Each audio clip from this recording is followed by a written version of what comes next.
आप सब ने कभी ना कभी कल्कि का नाम जरूर सुना होगा, जिन्हें भगवान विष्णु का अंतिम अवतार माना जाता है। कुछ लोग उन्हें अंत का प्रतीक कहते हैं, तो कुछ लोग एक नए युग की शुरुआत। और दिलचस्प बात यह है कि सिर्फ सनातन धर्म ही नहीं, बल्कि ईसाई धर्म में भी एक मान्यता है, सेकंड कमिंग, जहां एक दिव्य शक्ति दोबारा आएगी और दुनिया को बदलेगी। तो क्या ये दोनों एक ही बात है, बस नाम अलग अलग हैं? आज हम कोई सामान्य कहानी नहीं सुनेंगे। आज हम कोशिश करेंगे कल्कि के चरित्र को समझने की, उनकी सोच को, उनके ज्ञान को, और सबसे जरूरी उनकी टाइमलाइन को। हिंदू धर्म के अनुसार जब जब धरती पर अधर्म बढ़ता है, तब तब भगवान विष्णु किसी न किसी रूप में अवतार लेते हैं। सतयुग में नरसिंह, त्रेता युग में राम, द्वापर में कृष्ण और अब कलयुग में कल्कि। लेकिन सवाल यह है, क्या कल्कि सिर्फ एक धार्मिक कथा है या फिर एक ऐसी सच्चाई जो धीरे धीरे हमारे सामने आ रही है? क्या कलयुग का अंत शुरू हो चुका है? अगर आप भविष्य मालिका जैसे ग्रंथों को देखें तो कुछ लोग मानते हैं कि 2004 में अश्विनी नक्षत्र में उनका जन्म हो चुका है। जगन्नाथपुरी मंदिर की ध्वजा का गिरना, कल्प वृक्ष का गिरना, क्या ये सिर्फ घटनाएं थीं या कोई चेतावनी? लेकिन सवाल ये है, क्या कलयुग सच में खत्म होने वाला है? पुराणों की भविष्यवाणी। पुराणों में कलयुग के अंत के कुछ संकेत बताए गए हैं। जब छोटी बच्चियां भी गर्भवती होने लगेंगी, जब रिश्तों में विश्वास और मर्यादा खत्म हो जाएगी, जब राजा अधर्मी हो जाएगा, जब दुनिया सिर्फ स्वार्थ पर चलने लगेगी और जब इंसान इंसान का दुश्मन बन जाएगा। अब एक पल रुककर सोचिए, क्या ये सब धीरे धीरे हमारे आसपास नहीं हो रहा? मैं यहां सब कुछ खुलकर नहीं कह रहा, क्योंकि इसका जवाब आपको खुद सोचना है। इतिहास हमें एक बात सिखाता है, नवनिर्माण हमेशा विनाश के बाद ही होता है। जहां एक तरफ दिव्य शक्तियां काम कर रही होती हैं, वहीं दूसरी तरफ आसुरी शक्तियां भी अपना प्रभाव बढ़ा रही होती हैं। और आज का समय शायद सबसे ज्यादा महत्वपूर्ण है। हर जगह दंगे, युद्ध, धोखा, फरेब, और सबसे खास बात, 2020 के बाद इन सब की तीव्रता और बढ़ गई है। क्या ये सिर्फ एक संयोग है या कोई संकेत? अगर आप थोड़ा सा आध्यात्मिक रूप से आगे बढ़ें तो आप देखेंगे कि प्रकृति भी बदल रही है। क्लाइमेट चेंज, प्राकृतिक आपदाएं, अचानक होने वाली घटनाएं, जैसे प्रकृति खुद हमें बता रही हो कुछ बड़ा होने वाला है। अब सबसे महत्वपूर्ण बात, कल्कि का स्वभाव। वो न राम जैसे होंगे न कृष्ण जैसे, वो सिर्फ कल्कि होंगे। अगर अधर्मियों के लिए कठोर होंगे तो भक्तों के लिए दयालु भी होंगे। और इस युग में धर्म की स्थापना के लिए उन्हें कूटनीति, चाल और शायद झूठ का भी सहारा लेना पड़े, क्योंकि ये सतयुग नहीं है, यहां हर तरफ रावण है।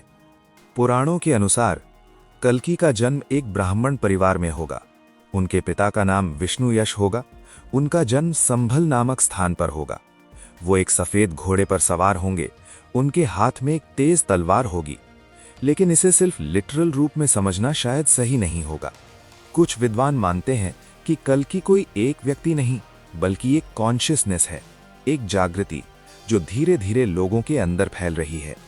जब इंसान अपने अंदर की बुराइयों को खत्म करता है तो वो खुद एक कल्कि बन जाता है। क्या कल्कि आधुनिक तकनीक का उपयोग करेंगे? आज के समय में सबसे शक्तिशाली चीज क्या है? तकनीक, खासकर आर्टिफिशियल इंटेलिजेंस। आज सच और झूठ में फर्क करना मुश्किल हो गया है। तो क्या कल्कि तकनीक का उपयोग कर सकते हैं? अगर आसुरी शक्तियां तकनीक का उपयोग कर सकती हैं, तो दिव्य शक्तियां क्यों नहीं? शायद कल्कि हर उस साधन का उपयोग करें जो धर्म की स्थापना में मदद करे। पुराणों में कहा गया है कि कल्कि सफेद घोड़े पर आएंगे और उनके हाथ में 2 मुही तलवार होगी। लेकिन क्या ये सच में ऐसा ही होगा या ये एक प्रतीक है? सफेद घोड़ा गति, समय या कोई शक्ति का प्रतीक हो सकता है। तलवार ज्ञान, आत्मनियंत्रण या शक्ति का।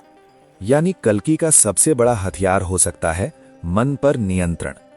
कुछ भविष्यवाणियों के अनुसार दुनिया को बदलने वाली शक्ति उस देश में जन्म लेगी जो 3 तरफ से समुद्र से घिरा हो। और ऐसा देश कौन सा है? भारत।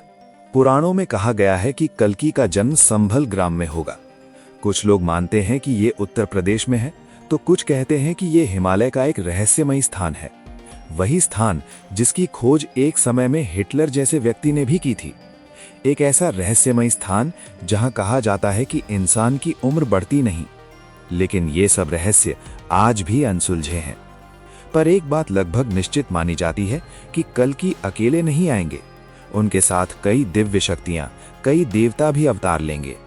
क्योंकि इस बार की लड़ाई किसी एक राक्षस या एक व्यक्ति से नहीं है। ये लड़ाई है एक पूरी सोच से, एक पूरे सिस्टम से, जो धीरे धीरे मानवता को अंदर से कमजोर कर रहा है। अब सवाल यह है, कल्कि का प्रकट होना कब होगा? इसका उत्तर किसी के पास नहीं है। लेकिन इतिहास हमें एक बात जरूर सिखाता है।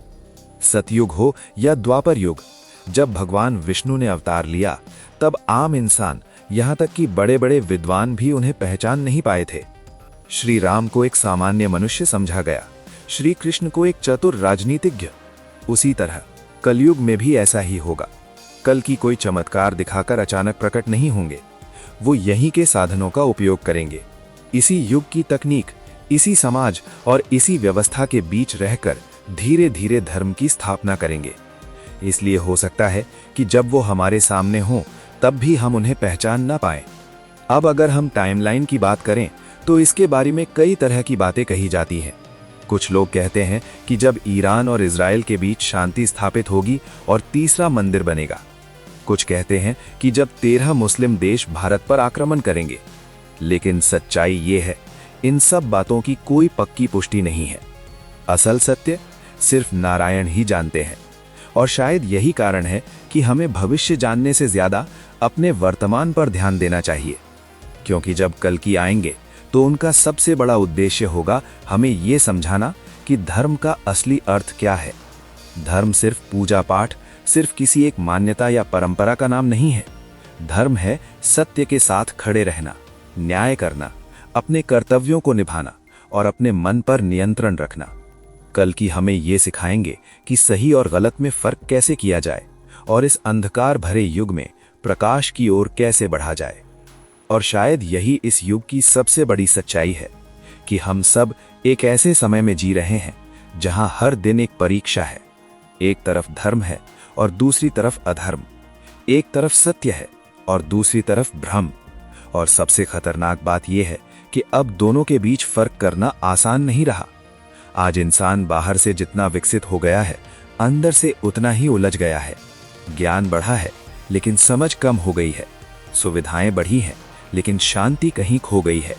और शायद इसीलिए इस युग को कलयुग कहा गया है। इसका सटीक स्थान आज भी एक रहस्य है। आने वाला समय कैसा हो सकता है? आने वाले समय में सच्चाई और झूठ के बीच युद्ध और तेज होगा। लोगों की सोच में बड़ा बदलाव आएगा। कई पुरानी व्यवस्थाएं टूटेंगी, नई सोच और नया सिस्टम बनेगा। ये बदलाव आसान नहीं होगा लेकिन जरूरी होगा। अब सबसे बड़ा सवाल, क्या कल्कि आ चुके हैं या आने वाले हैं, या फिर वो हम सब के अंदर ही है? शायद कल्कि कोई एक व्यक्ति नहीं बल्कि एक चेतना है, एक जागृति। अगर ये समय सच में महत्वपूर्ण है तो हमें क्या करना चाहिए? अपने मन को नियंत्रित करना, सही और गलत में फर्क समझना, धर्म के मार्ग पर चलना।